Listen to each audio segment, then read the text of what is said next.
Show. Living on the water is the only life we know. Yo, ho, ho, ho. It's time for the Boaty Show.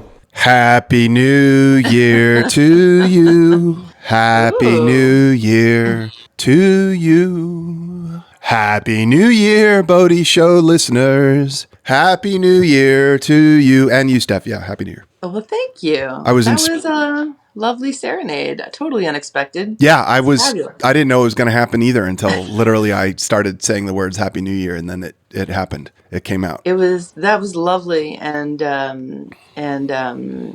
really it's timely. It's timely. Yeah. Here we are. It's like what is it, the 3rd or the 4th or something? My watch tells me it's the 4th. Right on, man. 4th of January. It's a dumb watch. It's a Casio G-Shock that has a tide table in it and a moon thingy. I got it just because of that. Sound dumb? It doesn't sound dumb? No, you mean it's not a smartwatch? Yeah, it's not buzzing, making me look at it while I'm having a conversation with somebody else. I got you. And if you're the person who has that watch and does that, you need to seriously examine your life. Okay, because everybody else, or at least I am judging you when you do that. Oh my god. Okay, I have to ask about the tidal. What? Oh, my watch, my Casio G-Shock watch, which I got on sale on eBay for like $60. You set a location and it has tide tables for that location, so it can tell you when Delightful. where the tide is. So it doesn't have Philadelphia; it has New York. So I set it to New York. So right now it is an ebbing tide in New York City, in New York Harbor. It's going out. Wow. It's going out. The tides are connected to the moons, right? Yep. Okay, I thought so. I saw the full moon last night. That's what made me think of it. Oh yeah. But yeah. So I think that's a lovely component of that watch. I would like to know what the tides are doing, even if it had no impact on my life, which 100% of my life so far it has not. That's why I got it. I'm like, oh, that's cool. I can know what the tides are doing. That's Boaty. Yeah, right. And it has a moon indicator, which is telling the moon was full last night. That I believe so. This is telling me that the moon was full. So how about that? We've got multiple data points. Right. We are on it. Including that it's January 4th. So it is it is where we started. It is the new year. So what are you doing? What's happening? What's happening in your world? I'm about to, that's a leading question because I'm about to leave the suburbs of Philadelphia to go to Colby College in Portland, Maine. I'm staying with Boaty Show listeners Tom and Thomas of sauna fame. And Round Island. Well, yeah, I don't like doing that. Like, where are you from? The Round Island Tom and Thomas's. The Abbey Lodge Tom and Thomas's. It's just bougie and douchey. But whatever, you do you. That's me, bougie and douchey. Pretty much. What all my t-shirts say.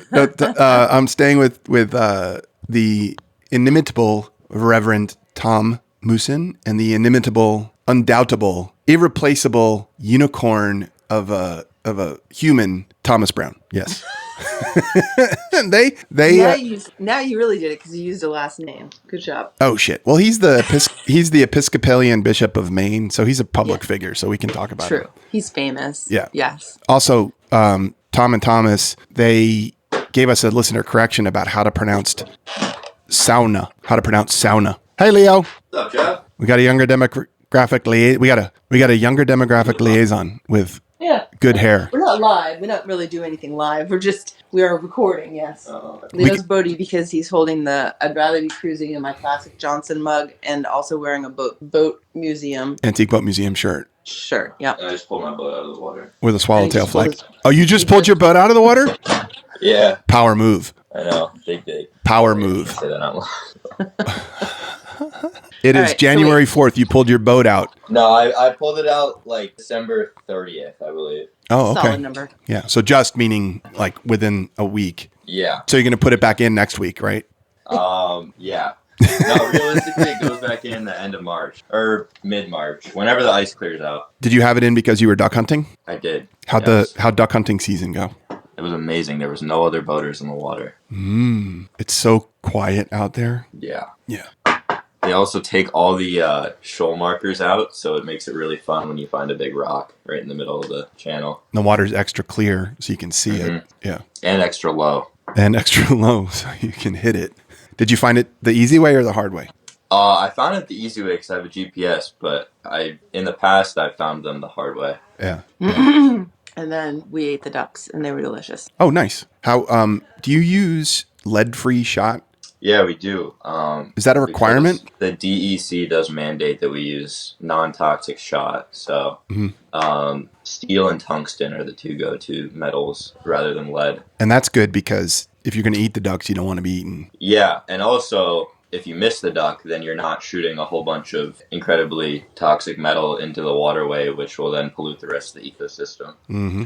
Also, there's something about the fact that the tungsten goes all the way through, and so you don't end up with lead in your food. Like, right? Something? Yeah, so tungsten is a denser metal than lead and carries more velocity, and it has better ballistic ratings than steel because it can pass all the way through the duck because of an increase, not necessarily in velocity, but the Momentum. The momentum because it has a much greater mass, the tungsten, and it'll just pass clear through the ducts rather than getting lodged in your teeth, inside the duck, and then in your teeth, and then in your teeth eventually. Yeah. I've eaten shot because of that. Probably 35 years ago. It was not fun. So Jeremy, who's been on the show, got a couple of ducks and brought them home. We were roommates together in Philly and cooked them up. And I have a very distinct memory of crunching on some shot. Yeah. Which is probably why I'm developmentally delayed.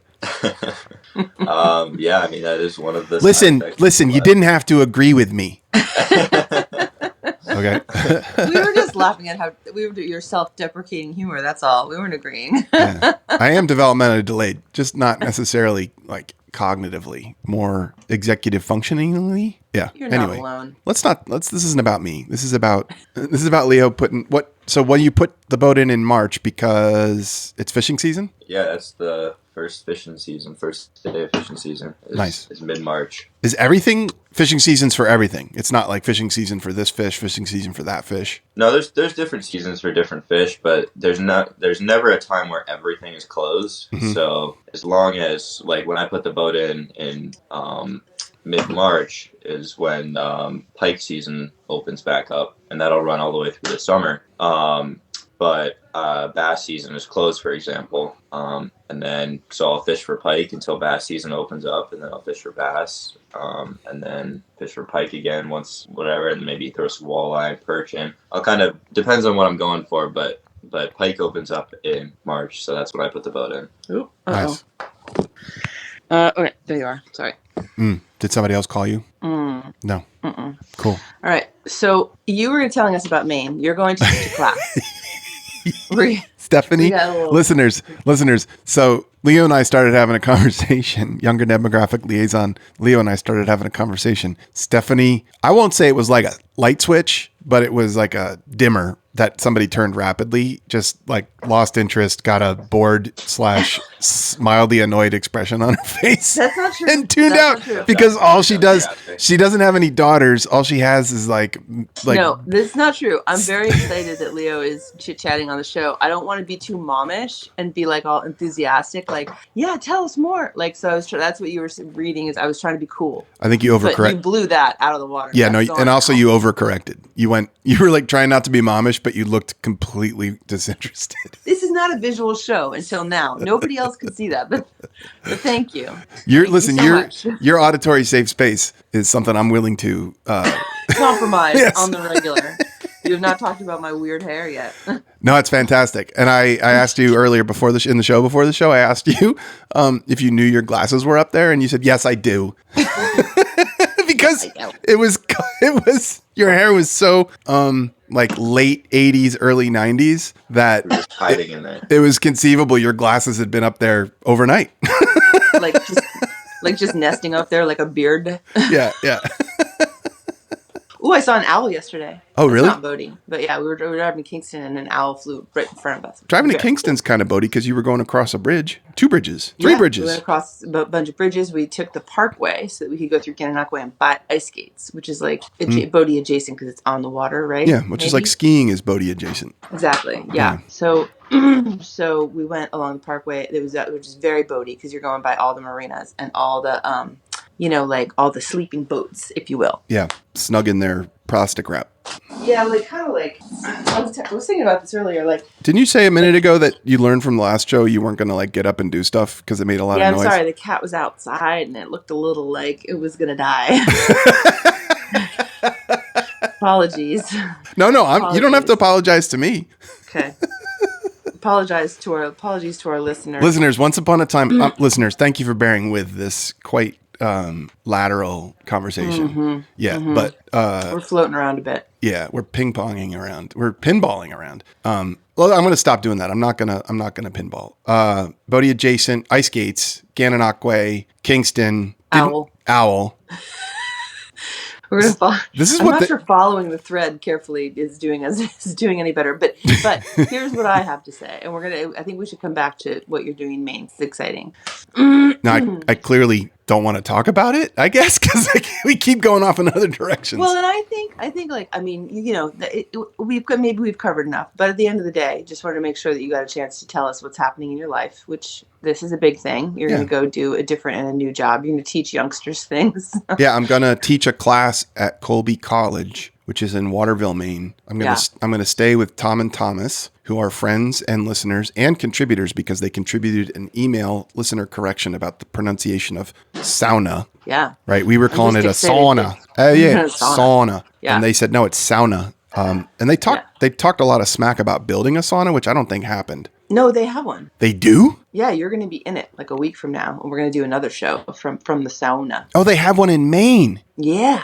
I thought they were going to. I had the same problem, but I saw Thomas this summer, and I asked about it because I also thought it was like at the river, but it wasn't. It's Maine, so you're about to go see it. So I'm staying with them in Portland. It's about an hour easy drive from Waterville. I'm teaching a class on informational interviewing to a collection of about 12 freshmen, sophomores, juniors. I don't know if there are any seniors. I didn't look too hard at kids' backgrounds because part of the class is going to be actually having an informational conversation about people's backgrounds. So informational interviewing, you didn't ask, but I'm going to tell you. Well, I'm still processing. But informational interviewing, like, is that like what you do here on the Boaty Show? Yeah, it's right? It's developing. It's developing a relationship. Questions. I better stop talking. Go. No, go. Is it like doing a good job of listening and asking questions? Yeah. And the goal of informational interviewing is to build at least in the professional context, to build a network of mentors, people who may at some point be employers. And I say may at some point because the most important thing to do in this process is to not ask for a job. Because when you say, do you have a job for me? People can either say yes or no. And odds are right at that moment, they don't have a job for you. But if you have a conversation with them, an informational conversation with them where you ask them from a place of genuine curiosity and interest, if you ask them about their profession, their path in life, how they got to where they are, their perspective on, the wildlife conservation and management. We were just talking with Leo about that. Like if Leo were to have a conversation with John from Governor's Island, an informational interview would be, asking him lots of questions and about the fishery, the health of the waterways, the transition from, toxic lead shot for waterfowl hunting to tungsten and steel, and, follow-up questions like, oh, really you've collected data? What's that look like? How'd you do that? And therefore, like Leo's asking questions of John, probably offering his own observations. And so John's getting to know how Leo thinks. And in the course of that, Leo's like earlier in his career / just starting out, gets to say, hey, like, I think I'm interested in, contributing in this area. What's your perspective on that? Like, what classes do you think I should take? Like, how important is our internships or that sort of thing, right? Yep. And then John says, oh, like you're asking me for help. First of all, people like to share what they know. Second of all, people like to help. So now he's helping with his perspective on Leo's specific situation, which is useful to Leo. And the goal is you do this at the, toward the end of the discussion, you ask for, hey, this has been great. I'd like to learn more about X, Y, or Z. Do you have a couple of other people that you'd be willing to put me in touch with? And because you haven't put somebody on the spot and said, do you have a job for me? Where they can either say yes or no, they're much more inclined to go with that and say, oh, you should talk to so-and-so and Mr. So-and-so and Mrs. So-and-so. And that sounds like they're related. Mr. So-and-so and Mrs. Who's it?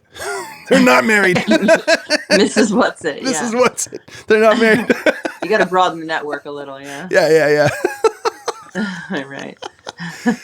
And then you have a similar conversation with them. And when you get, 2 names for every person you talk to, all of a sudden it goes exponential and you have a real network of people who've gotten to know you. You've learned from them. And at some point they're going to be like, we just got a grant and we really need to hire, somebody on this soft money for a 2-year stint. What about that Leo guy we talked to? Yeah. I wonder where he is. That kid was enthusiastic. Yeah. Just generally interested. People who are interested. Yeah. He asked a lot of good questions. Right. Yeah. And he was polite and he didn't, the subtext is he didn't put me on the spot. And the other important aspect of this is every time you talk to somebody, you put them on a list of people you follow up with. So you stay top of mind. This is what I was going to ask you, because as you were, thinking about executive functioning and you were explaining this process, I was like, it's so important to organize that stuff and remember who people are and keep their contact information. You know what I mean? And then follow up on a regular basis. And do the follow up. But it's really easy to forget about who people are and who was that person and whatever. Yeah. So what's your advice for organizing that network? You make a list of people and then in this day and age, you send regular individualized emails to the people that you had the most interesting and engaging conversations with and who were the most responsive to you as your priority. Ideally, everybody. And I'm going to buy a huge book of stamps and a bunch of stationery because in this day and age, if you send somebody a handwritten note, it's really friggin' powerful, right? In a world where everybody just ping pongs around LinkedIn and all that bullshit, when you're the one who sends a handwritten note, it stands out. So you send a thank you and then you send follow-ups. At some point, this could become your full-time job. So at some point, the follow-up may easily tail off. I don't follow up with the people that I did this with 30 years ago, after I worked at the monkey farm and I had no idea what I was going to do next.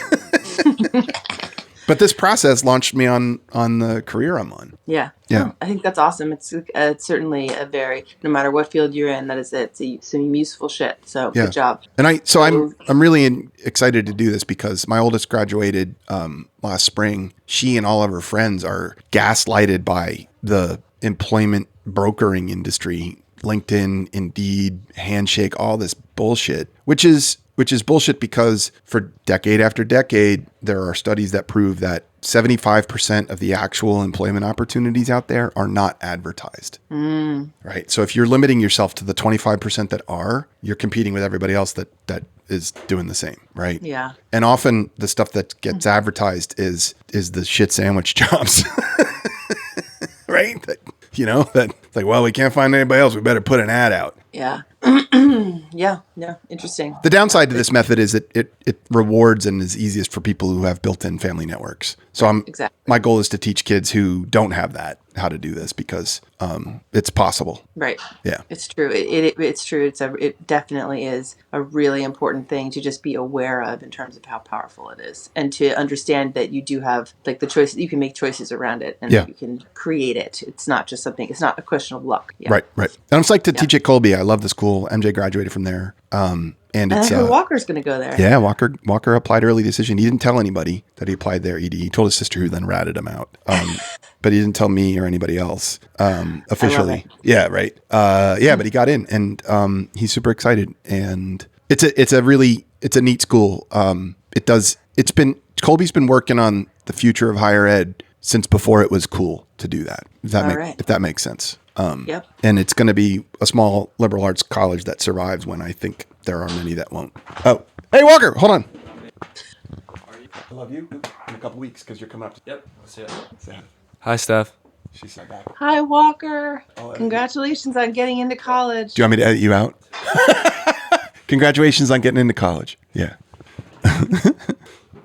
He would have been psyched for the conversation with Leo about fishing season. I know. Walker and Leo have been fishing buddies since they were since they could Little. hold fishing poles. Yes. Yes. All right. Well, so we've covered what you're up to. Oh yeah, Is there anything else? Skiing. You went skiing. yeah. It's winter because if you got to get on the water, even if it's frozen. Yeah, it is hard to boat these days. Wait, you discovered something about ice skates that we should share with people so they know. It's a public service. Oh, yeah. We bought ice skates yesterday because last week we went to Mont Tremblant to see my friend, and we went skating in the forest, which is something that I've been talking about doing forever, and finally did it, and it's fun. And then we're like, let's get ice skates so we can do it more often. And then but when we left with the skates, Canadian Tire, they told us, did you want to sharpen these skates? And I was like, what do you mean? And then they were like, well, they don't come sharpened.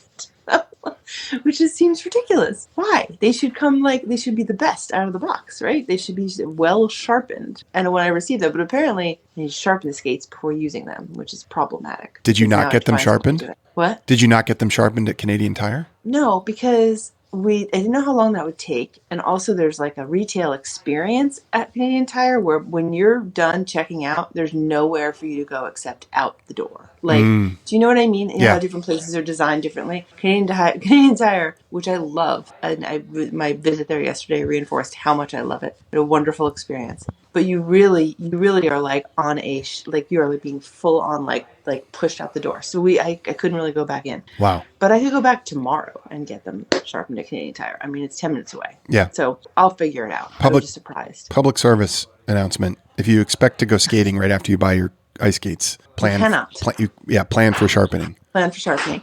And then we went to a restaurant where there were people in Kingston with skates over their shoulders. So we asked them questions we were like, excuse me, where should we get our skates sharpened? We just bought them and they're new and they're not sharpened. And then they gave us this advice. They were like, whatever. They're probably good enough. we're like, okay, maybe we don't need to sharpen them. And then 10 minutes later, after those people left, another lady was leaving the restaurant and she came over and she said, don't listen to those people. You must sharpen your skates before skating. And we were like, okay. We got a lot of feedback. Which restaurant?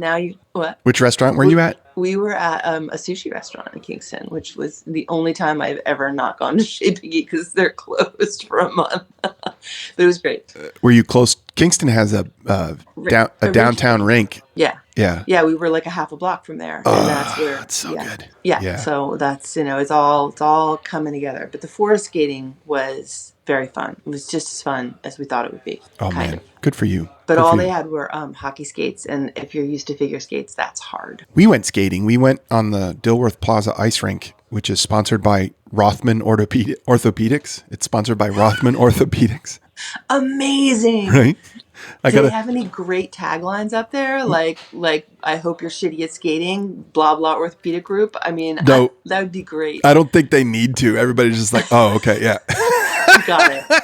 Rothman's a huge orthopedics franchise chain. I don't even know in the Philly area, and they're like the official team official team doctors for every Philly sports team. And since I smashed my finger and now have a meat finger, I had to go and see a hand specialist there, and they've got all the jerseys. They've got a jersey that has Rothman on the back for every professional sports team and many college sports teams in the Philly area. Okay. Yeah. Well, they sound qualified. Right. The best thing about this is I realized there weren't any signs, nor were there cameras or people observing me. So I just went into the Zamboni garage and checked out the Zamboni. And it's got a vinyl wrap on it. It's the Rothman Zamboni.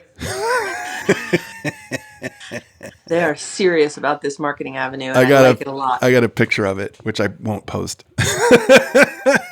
I like it. I like it a lot. I wish there was like a bat phone on the side of the rink as well, so you could just pick up a red phone and just call the orthopedic group directly right from the ice. Actually, there's an attendant in a little booth, okay, and they skate out to you with a phone that has like an old timey phone with the cable on it. Do you remember in movies when somebody would get a phone call at the restaurant and they'd bring the actual phone to you with the cable on it? There's an attendant in the booth at the ice rink and they bring it out and they put you right on the phone with the scheduler. Really? No. I can't believe I because part of me was I do remember that, but I think it was in a cartoon. I can't believe I pulled you along as long as I did with that, but you did. I'm glad I did. That's what happens when you call me in the morning. I'm at my best in the morning. I'm and you're at your mostly useless. Yeah. All right. So you went skating too. So look at us. We're all winter sporty. You know what our listeners are doing right now? Tuning out.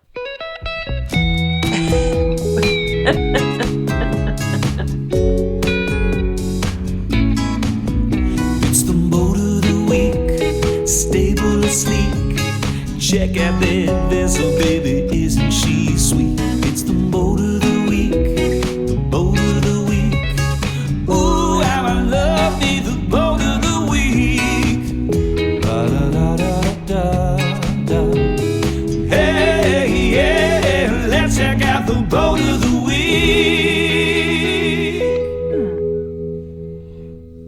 That was lovely. As it always is. Thank you, Jay Nash, ladies and Thank you, gentlemen. Jay. He composed and recorded that sultry sonnet of sound and gave it to you, listeners. It's really good. So this boat of the week is going to be a different kind of boat of the week. What are we doing? Well, we got some feedback from We did get feedback. from at least one listener who cared very deeply about our last boat of the week, which was boat that you or I have driven of the week. And listener Julia was, let's just say, disappointed in us. Somewhere between disappointed and outraged. Yeah. That there was no discussion of the most exciting boat of summer 2025 in her book. And that there was, a pontoon boat even in the running, B, C, D, E, and F, that the pontoon boat won. She was horrified. Incensed, right? And not the kind that smells like sandalwood. Okay. In our defense, not that we need to go into the rationale because there really isn't one for how we pick boat of the week, but I would say the segment we were doing was a boat of the week that I have driven, or boat I have driven of the week, right? So you and I have both driven that boat. So I don't really think it would have been a very great, it wasn't a great contender at that moment. Because you and I have driven the swinger. We both have driven it. The swinger. Yeah, right. So therefore it would have been unfair because, okay, yeah, well, I don't really completely understand this rationalization, but I like it. Well, we couldn't have had like you on giving one option and me giving another if we both had, if it was a boat that both of us had driven, but now it can have its own category. That being stumbled about and talked in probably a boring way. Let's move on to the swinger. Because, ladies and gentlemen, you don't even have to wait until the end of the Boat of the Week segment to know what the Boat of the Week is. The Boat of the Week is the Highliner Swinger. Full stop. Oops. Ah, shit. Are you looking for applause right now? I was looking for the wrong goddamn button. Do you want me to just clap? Oh, yeah. No. So the boat is the Highliner Swinger, which I'll describe my impression of it. Is that cool? Yeah. All right. So the Highliner is a Ray Hunt designed runabout, right? And Ray Hunt is the guy that was like, hey, we should probably make a deep V, and that way we can go fast over waves and stuff. And wait, are you saying that Ray? Because I know everyone's like blah blah Ray Hunt, and that doesn't mean a lot to me, but it means a little. But are you saying that he sort of is the first developer of a deep V hull? Yeah, is that what you're saying? If he wasn't the first, he was the first one to actually like make a boat, and it got famous because he won the like Florida to Bermuda offshore race in the first pseudo production deep V fiberglass boat called the Moppy, which was his nickname for his wife or something like that. And then that became the Bertram Moppy. Yeah. Okay, I didn't realize that. That's some good background info. Yeah. So Ray Hunt also designed the Highliner hulls, right? And there's a lot of Highliners which are sort of like a dual console runabout, blah blah runabout. Okay. That being said, like people love these boats. Missy actually put herself out there as, quite enamored enough of the boat to, work for it. Work hard for it. Yeah. And I always thought the Highliners were just like, another Chris Craft Lancer, Bertram Moppy. What are the ones that we saw in the yard behind Cobia, like the Cobia? Oh yeah, all those Cobias. Yeah, that was kind of a fun day. 70s deep V runabouts, which are awesome. Love all of them, right? Yeah. Then Julia and her uncles show up with the Highliner Swinger, which is the boat of the week. And now I figured out which buttons to press. Hold on. Ladies and gentlemen, the Highliner Swinger is your boat of the week. Okay. It's the Oh shit. I still got my buttons messed up. I gotta get the applause. There it is.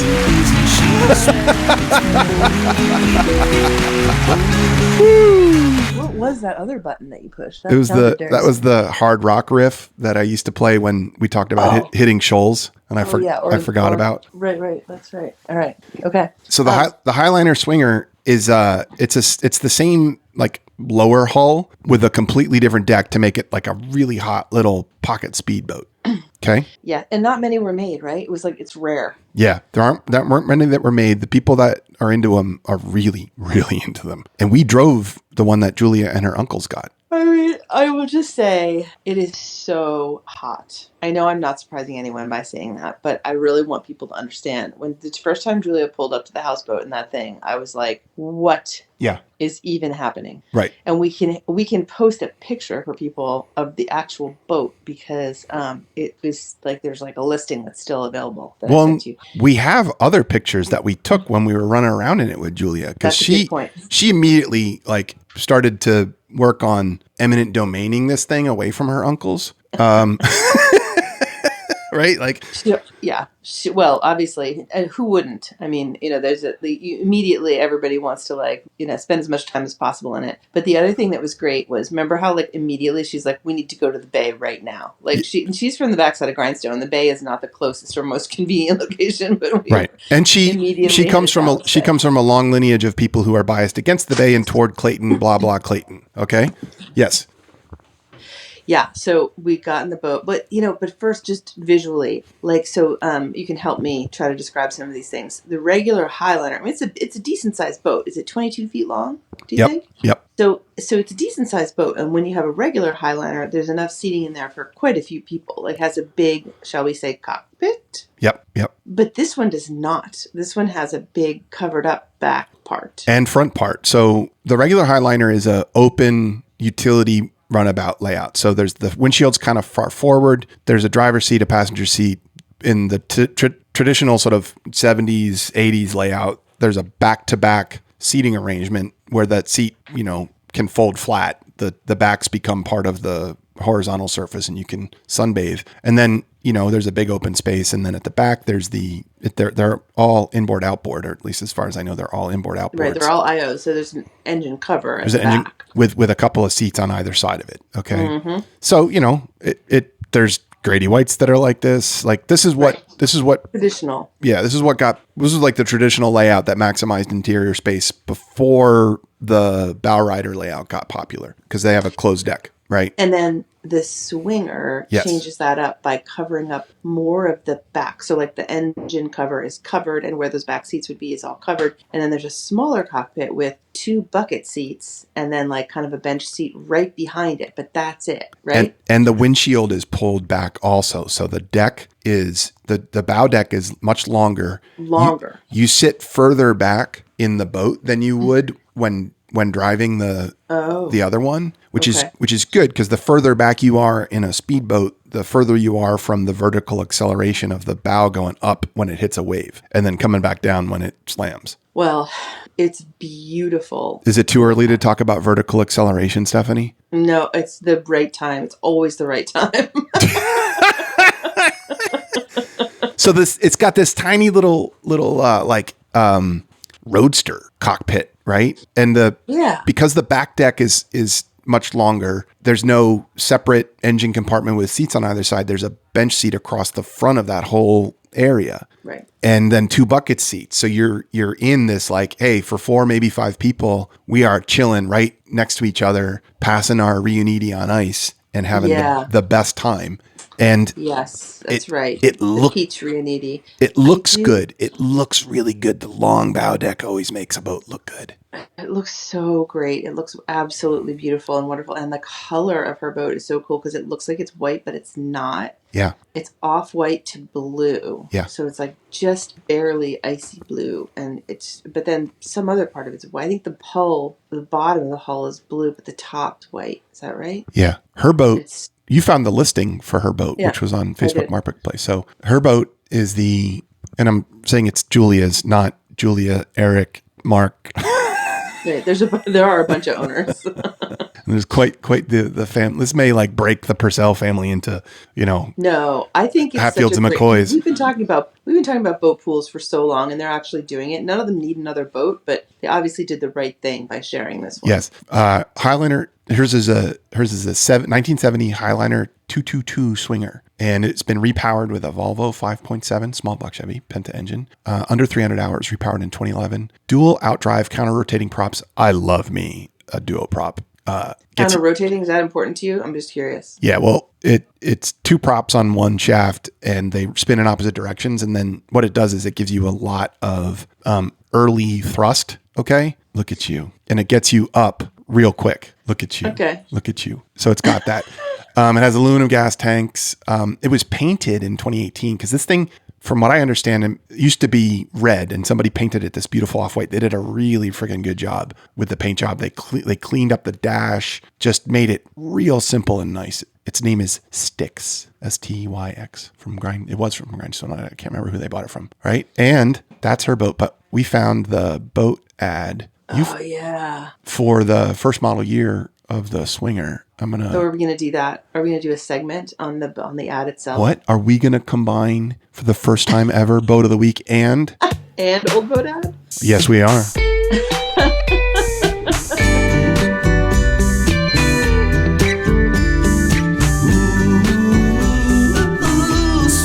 copy, I just gotta give them all of that sweet copy. Come on, Jeff, and read us those vintage Boaty advertisements. Now give us some of them old boat ads. Okay. That's you. That's me. Jay said that he likes it when I read it straight and I don't like put in any sort of, entendre or anything. So I'm going to try and do that. Swinger. Meet the Swinger, Highliner's newest addition to their fleet of Ray Hunt designed high performance powerboats. For those who want the very best design, appearance, and performance in high speed travel and sport. No detail has been overlooked to satisfy the most discriminating sportsman for water skiing, comfort, or just great fun afloat. The Swinger is styled right up to the minute and is complete with interior cockpit padding, ski racks, rolled and padded dash with racing-type instrumentation set in recessed sports console, deep dish racing steering wheel, twin adjustable bucket seats, deep padded rear lounge seat for 3, all-weather carpeting, and airfoil windshield. The Swinger is available in many striking colors with custom interiors and power options up to 290 horsepower. Visit your Highliner dealer for complete details. Highliner Marine Corp, 87 Granite Street, Manchester, New Hampshire, 03101. Specifications of this one from the specification chart: 21 feet 6 inches, length including stern drive 23.6, beam 8 feet, cockpit depth 2 feet 6 inches, draft with the stern drive up 1 foot 2 inches, draft down 2 foot 6, height waterline to top of windshield 4 feet. It's pretty low in the water. 2,900 pounds with no fuel, 40 gallons in the original John. Yeah, the Swinger. And, Beautiful. Yep.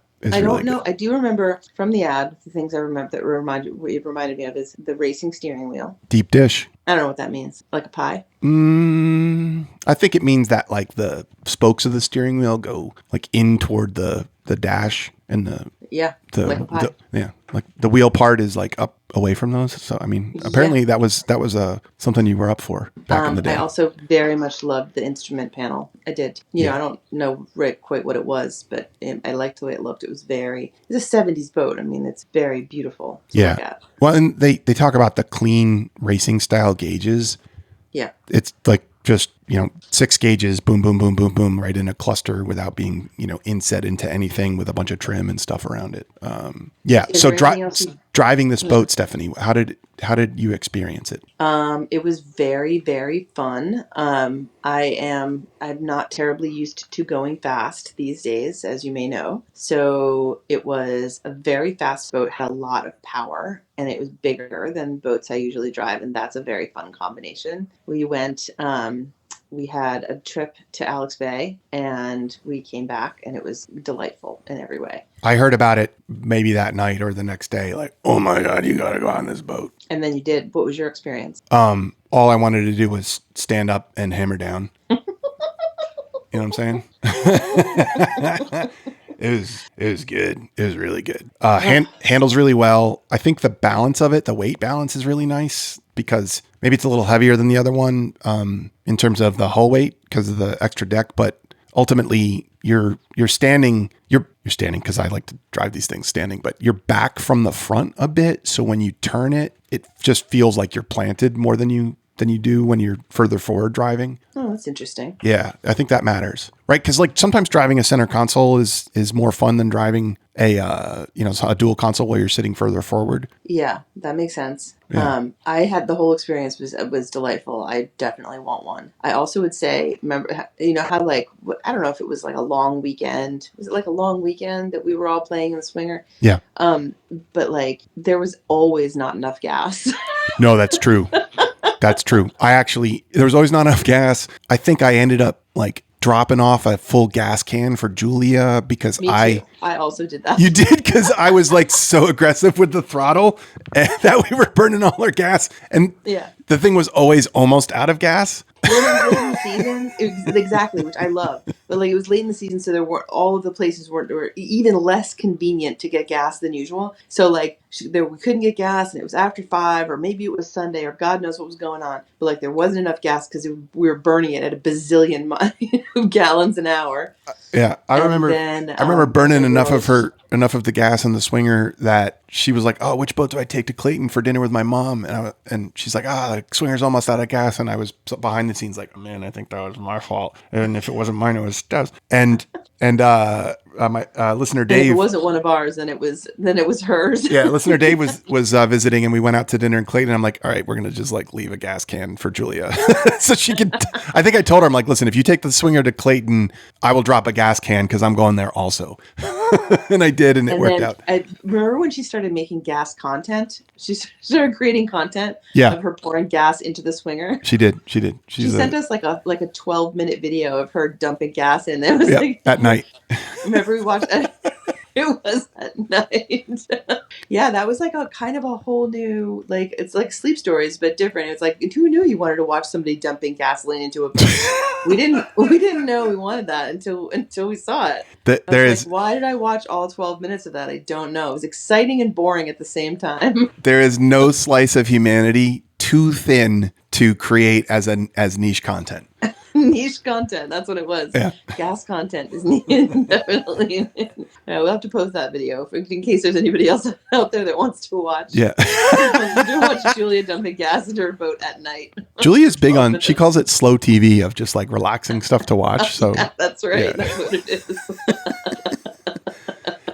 The other fun part of the swinger was we were at a party, an end of the summer, end of the season party with Julie. Julie was there. You were there. You were there with JK and Blake and Patrick, and you didn't go for this boat ride. But Blake was like, "I want to drive that thing." Julie was like, "I want you to drive this thing." And we said, "Let's go." And we went and got in this. And if you or I were aggressive with the throttle, Blake took it just all the way back to the 70s and was like so hammered down and whipped that deep dish steering wheel so fast and so completely uninhibitedly and unashamedly that it was I felt like I was 14. It was incredible. He felt absolutely nothing but joy to floor it and like just hang it out there in turns all around shoals that he hopefully knows really well, because we were like whipping around Comfort Island down off the channel. Yeah. I saw some pictures later. It was amazing. It was like he looked very, very happy. He was. He drives that boat better than anybody. Highly recommend that, listener. If you have a chance, go for a ride in Julia's swinger with Blake at the wheel. It's its own type of eco tour. Speaking about niche content, right there. Yes, It's some kind of eco tour. I just got that. I love it. Okay, that was great. That was great. So the swinger is the boat of the week. We've already announced that. We've done our old boat ad. We're going to do 2 old boat ads today because I found another one which I liked very much when I was looking for the swinger ad. Okay.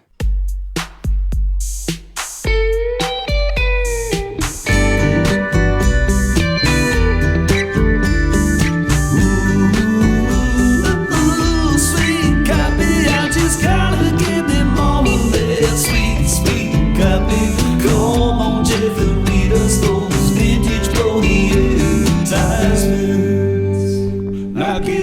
some of them on boat ads. This is the ad for another swinger, which I think there's a pun there somewhere because there's always another swinger. Did you say another swinger? Yeah, this is the Glastron V176 swinger from 1971. So there were two swingers in the 70s. Like everything was a swinger in the 70s. Every boat. I was going to say, I'm sure there were more than two, but yes, I did see the Glastron swinger in my perusing about the net, and I have a thing for Glastron, so let's hear it. Yeah, this ad is for the man who will look into a Glastron family outboard, but end up buying something else. Pardon us if we wax emotional for a moment, but we can't help pitying you, sir. It's obvious you won't have done your Glastron homework very well, especially when it comes to Glastron's family-oriented V15615, 16616, and 176 17-foot models. Perhaps you'll be swayed by a competitor's performance claims. Well, these Glastrons have our famous Aqualift 2 hull that planes faster than the time it takes to tell about it, yet offers a safe, stable ride. If theirs has one, it's probably copied from us. And ours are BIA rated at 85, 100, and 150 horsepower, respectively, with full foam flotation standard. Maybe you feel more secure buying a boat built closer to home. But close scrutiny will reveal a Glastron dealer network over 1,200 strong, so you have expert service wherever you boat. And it's unlikely a local manufacturer could give the 2-year structural warranty that Glastron does. Also, as the world's leading manufacturer of small boats, we'll still be here next year and the year after to take care of any problems. Can you be sure your local builder will? Falling back on the competition's quality or convenience arguments won't hold much water either. Glastron Family Outboard. Gonna redo that. Glastron Family Outboards feature back-to-back fold-down foam seats, walk-through tempered windshield, 2 bench seats in the bow, vinyl floor covering, deluxe steering wheel, and convertible soft top, among others. The options range from safety and convenience groups to cruising with Andy Williams or the Rolling Stones via a stereo tape deck. Glastron's quality and workmanship is superior to anything in its class, and we can prove it. It goes on. I'm going to stop there. Okay. There's there's some shade being thrown around in this ad. We can't help pitying you, sir. That's hilarious. That's more than shade. Also, interestingly, this is the first reference in any of our old boat ads to the audio system. Really? Who's Andy Williams? I can't. He's a singer. I can't conjure any of his work. Okay, but you got a choice in this ad between Andy Williams or the Rolling Stones. They're probably trying to hit two different demographics, so I'm going to guess Andy Williams is not like the Rolling Stones, but it's a stereo tape deck. Huh. Amazing. We haven't really addressed sound systems in boats. We're going to put a little, a pin in that or something more boaty. We're going to tie that up to a cleat and come back to it. Okay. That sounds good. I have thoughts. Yeah. Okay. Anyway, the Glastron swinger, the Highliner swinger. How many different kinds of swingers were there? There was a lot of swingers. I don't know. I don't know. They came in all shapes and sizes. Some of them, I mean, it is a great name. They were amazing. So many different kinds of swingers in the 70s. They came in all shapes and sizes. But one thing I can tell you is they all had shag carpet. Okay, we got one more topic, Stephanie. We do. What is it? We need your off the cuff reaction to the pirate tea content. I mean, my immediate reaction was sheer joy, and I laughed really hard and I enjoyed it. And I also was like, did he teach his children how to talk like a pirate? Like, there was a part of me that was like, it's so great that they both know how to talk like pirates, but also like, why does everyone in the family know how to talk like a pirate? That's not a normal thing for people to be able to do, I don't think. Let's put it this way. It's not everyone in the family. It's really just Mary Jane. It's just you and Mary Jane. Did you teach her how to do it? I don't know. Because all right, I didn't. This is new to me. It's not like I've been talking like a pirate for most of my life. It's actually like the last 3 years.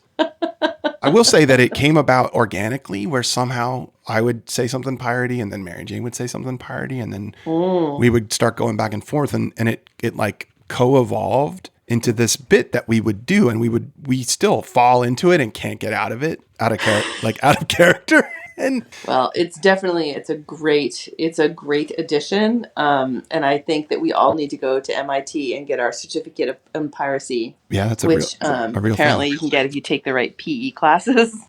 Take four specific PE classes at MIT and get a certificate of piracy. Yeah. Besides that, I think I've been doing a lot of just TV show watching, like or TVs, or it's like winter inside watching shows. But that does mean that I got to rewatch The Life Aquatic recently. That's the like Wes Anderson. Yeah, send up of 70s like Jacques Cousteau, right? Yeah, pretty much bang on. You got it. Right. Have you seen it? Yeah, but not since I was young and not paying attention to the movie I was watching. You need to go back and see it. Okay, cool. I'm just going to leave that there for you and the listeners. If you're feeling like you need a little hit of Boaty, there's nothing better. I've been enjoying watching Black Sails, which is a many season episodic show on a few different streaming services. What's it about? It's all about pirates. Is it like scary? No. Is it funny? No. I mean, what is it? Do you think like murderous, scurvy, like disgusting? Disgusting. It's not. Well, I don't know. What are you afraid of? Everything. Then it's scary. Yes. A different way of saying that is I like my TV light.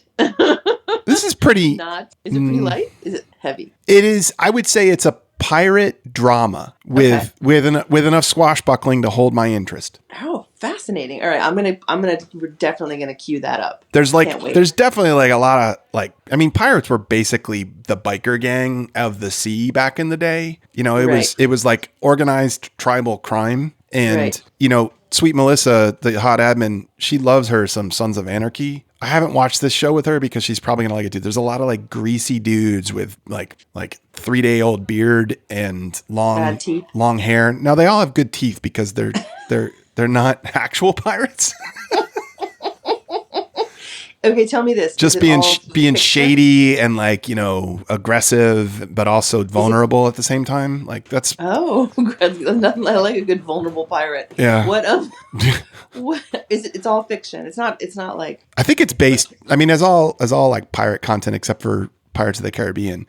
So really maybe just this. I think it's based in some historical accuracy. All right, I am going to go we're going to watch this. I'm excited. The central theme is that there's an island that the pirates use as their base that is, has attained some degree of economic and political autonomy. And it's like how that all works out. So I think it's interesting because I doubt that stuff scaled to that level back in the day, but it's looking at like how did this all work? There was like a period of time when, piracy was a big deal and it was like caught up in geopolitics because there would be state sponsors of piracy, because if you sponsor a bunch of pirates to like go after the Spanish galleons of your enemy, then like their doubloons get sunk or stolen or both.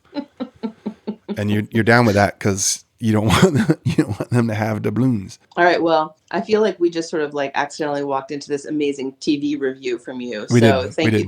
Black Sails. Thank you for that. Black Sails, ladies and gentlemen. I'm all about it. Yeah. We'll keep the recommendations coming. I will say that the pirate episodes are a huge hit amongst kids. We've heard from a few listeners who have younger kids that the kids loved it, and so MJ and I are committed to piratey content that entertains children of all ages. And we've got a few bits that we may do in the future. And bring it on, man. Yeah. I also yet again have somebody in my life who cracks me the F up, and so I make a podcast. Which is how this whole thing started with you. You cracked me up, so we had to make a podcast to share it more broadly. Good stuff, man. I think we're winding up this show. Wrap it up. Yo ho ho, that's it for the Boaty Show. Pack the cooler, grab the lines, let's go, go, go. Yo ho ho ho. That's it for the Boaty Show, Stephanie. That's it. Hey. It's great. Listeners, thanks for sticking with us, even when we don't stick with you and don't make shows for a while. We really appreciate it. Happy New Year. I'm glad that we didn't do a Christmas episode, and we're just doing a Happy New Year when we haven't even talked about summer resolutions yet, or winter resolutions. We're going to save that. We'll get to that, or not. All right, everybody. Take care. Say bye-bye. Stay floaty. Stay floaty. The Boaty Show is hosted by Stephanie Weiss and me, Jeph Pennington. Music by Jay Nash. Check him out at jnash.com and on social media. Audio production by me, Jeph Pennington. Check out my other podcast, You Teach the Machines, co-hosted with one of our younger demographic liaisons, my daughter MJ. You can find it anywhere you get podcasts. If you're interested in advertising with us, please get in touch with us at theboatyshow.com.